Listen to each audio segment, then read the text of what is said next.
Guys నేనైతే floating pen అయితే తీసేసినాను, ఎప్పుడో తీసేసాను అనమాట.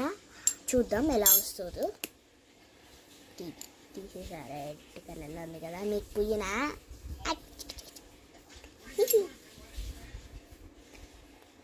రెడ్ కలర్ అయితే పూసేస్తా. రెడ్ కలర్ పూసేసిన తర్వాత వేసేద్దాం రెడ్ కలర్ చుక్క బట్టల్లో.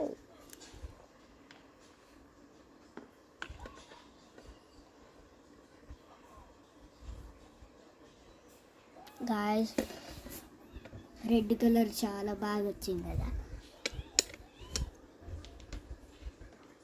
Please subscribe and follow me.